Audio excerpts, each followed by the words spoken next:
प्रमद सारनिसिम दिनै मोनसे आंनि अन्नानै फंनैसो ससियेल मिडियानि दारै खोथा बुंनाय दिनै जों नैबे रायमोना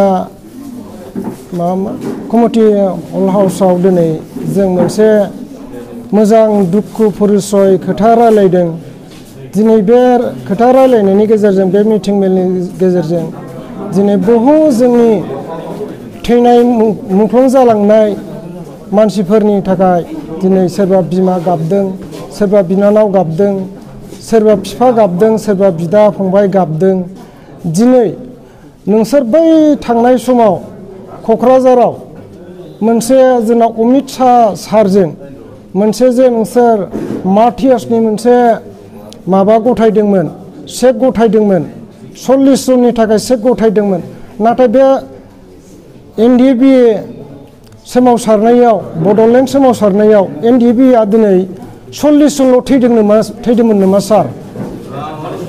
दिनै नोंसोर माखासेफोरखौ बबे खनायाव दोनखोमाखो, माखासेखौ बबे दैयाव फोजौहरखो, बेखौनो दिनै जोंनो नांगौ। दिनै जोङो बेखौनो दुखुजों दिनै बयबो जों बे मोनथाम मोनब्रै डिस्ट्रिक्टनि मानसिफोरजोंहाय दिनै बे रायमोना कमिटि हल हाउसाव दिनै जों बिसार जुथुमदों, दिनै एसेसन दादों।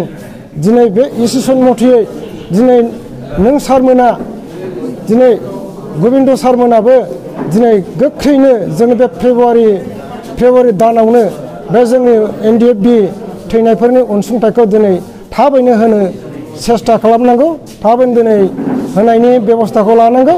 नङाबा जोङो DC बा सिभिलसिम थांनानै दिनै जों धरना होगोन आरो नोंसोर सारमोननिसिम दिनै क'क्राझार सेक्रेटारियेट अफिससिम थांनानै जों दिनै धरना होगोन।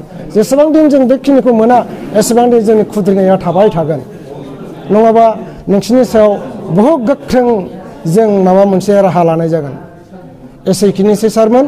दिनै बे आंनि बुंनायजोंनो दिनै बे गासै रायजो राजाफोरनि ज' जानानै लानानै आंनि बुंनायल' नङा, रायजोफोरनि थाखाय आं जानानै दिनै नोंथांमोननिसिम दिनै बे खोथाखौ आं बुंहरनाय जादों सार। दिनै बेखौनो नोंसोर थाबैनो गोख्रै सेस्था लानांगौ जाहाथे जोंनि NDB मुंख्लं जानायफोरनि न'खरा दिनै मोजाङै मोजां सान्थि भाबै संसार जानो मोनो। नोंसोर जे अनसुंथाइ होनायजोंनो आरो बेनि गेजेराव नेक्स्ट टाइमाव नोंसोर जे थैनाय मुंख्लंफोरनि न'खराव सासे नङा सासे साख्रि होनायनि खोथामोन, दिनै बे खोथाया बबाव दोनखोमालांखो सार, बबे दैयाव फोजावहरखो, दिनै बेखौनो जोंनो नांगौ। एसेखिनिसै सार, धन्यबाद, साबायखर।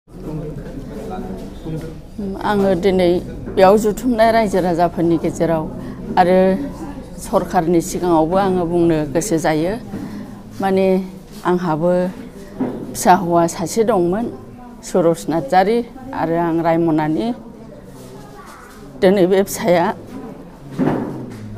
संसारनि बेबादि NDB दावहायाव बे फिसाया गोमानानै थांबाय, थैनानै थांबाय। आरो आंहा सासे दंबावोमोन बिजामादै। बे फिसा हौवा गैयैखाय बिजामादैखौ न'आव दोनदोंमोन आरो बे बिजामादैयाबो थैनानै थांबावदों। दा आंहा फिसौ हौवासा सासे दङ बिजामादैनि। दा बेबादिनो थैनायफोरनो बे 5 लाख थाखाखौ होगोन होननानै सरकारा बुंनायाव बिटिआर मोननायजों लोगोसे जों गोबां आसा खालायनानै लामा नायनानै दंमोन, नाथाय दासिमबो मोननो हायाखै। आरो आं बे फिसौखौ फोरोंनाय, जाहोनाय आरो फिसा गैयै बेबादि न'खराव गोबां दुखु दाहाजों सोलिबोनांबाय। आरो आंबायदि गोबां बिमा बिफा फिसा गोमाजानायफोर दङ। बेनिखायनो आङो सरकारनिसिम खावलायदों जेन' जोंनो बेबादि गोमाजानाय गोबां दुखु दाहानि न'खरफोरनि गेजेराव जे जोंनो मोननांगौ मोन्थाय, जोंनि फिसानि थैनि दामफोरखौ जेन' सरकारा थाबैनो होयो। आरो आङो बुंबावदों जे डकुमेन्ट हैनांगौ थानायाव, होमब्ला जोङो हैनो रोङाखै आरो रावबो खिथायाखैबो। डकुमेन्टफोरखौ हैनो रोङैयाव नामफ्राबो दा थाबोदों जानो हागौ, नाथाय सिगांनि लिस्टआव ओंखारखादोंमोन आंनि फिसा हौवा बिजामादैनाबो। ओंखायनो दा जोङो बे मिडियानि गेजेरजों जोंनि बे जुथुमनाय गोरों गोराफोरनि गेजेराव जोङो बे थालांनायफोरखौ जोङो जुथुमनानैब्लाबो बे डकुमेन्टसफोरखौ सरखारनिसिम जोङो दैथायहरफिननो जोङो आखायाव लाबाय आंनि बुंनांगौआ एसेनोसै गोजोनथोंसै जों दिनैहाय रायमना कमिटि हलाव मोनसे मार्टियार्सफोरनि जोङो प्रग्राम खालामनाय जादों आरो बे प्रग्रामाव जोङो ओरैबायदि मोनसे रायलायनानै सरखारनिसिम जोङो मोनसे डिमान्ड बा खावलायनाय दिनै जिहेतु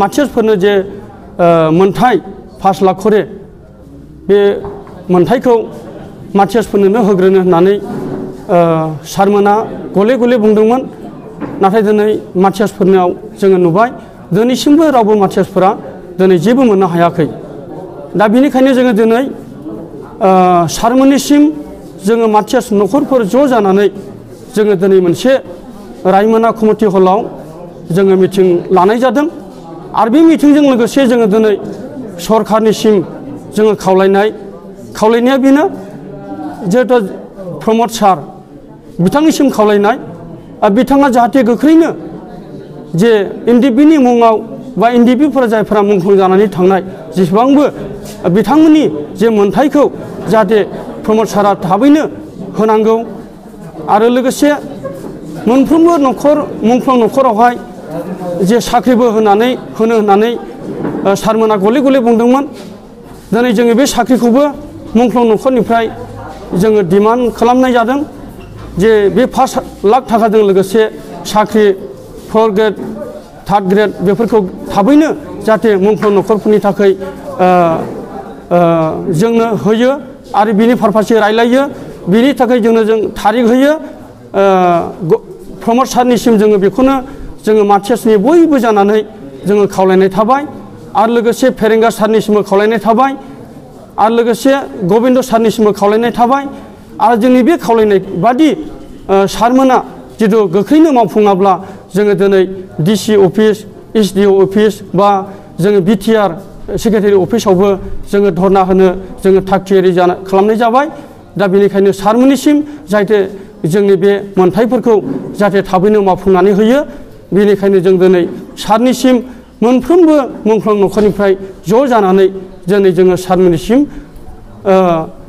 जोङो खावलायनाय थाबाय दिनै आङो बेखौनो बुंनानै दोनथ'नाय जाबाय गोजोन्थों जोङो दिनैहाय नैबे रायमना कमिउनिटि हलावहाय जोङो दाब जायगानिफ्राय गुबुन डिस्ट्रिक्टनिफ्राय फैनानै जोङो नैबे रायमना कमिउनिटि हलाव जे जोङो सावरायनाया बेनो मार्टियार्स फेमिलिफोरनि जे मोनथाय बे मोनथायखौ जोङो नुनो मोनदों दिनैसिमावहाय जोंनि बिटिआर सरकारा जेबो इनिशिएटिभ लायाखै आरो जोंनो माब्ला होगोन बेखौबो दासिमबो फाइनाल गैया बे हिसाबै जोङो मार्टियार्स फेमिलिफ्रा दिनैहाय खौसेथियै जोङो गुबुन डिस्ट्रिक्टनिफ्राय फैनानैबो जोङो ज' जादों आरो ज' जानायाव जोङो रायलायदों जोंनि बे एक्स ग्रेसिया मार्टियार्स फेमिलिफोरनि एक्स ग्रेसिया जेराव जोंनि फिसाफोरनि जोंनि फंबायफोरनि बिनानावफोरनि थैनायजों बिटिआरआ मोनसे सोरजिजादों बे सोरजिजानायनि गेजेरावहाय जोंहाबो मोनसे मोनथाय दङ एक्स ग्रेसिया 5 लाख थाखा आरो बेबादिनो जोंनो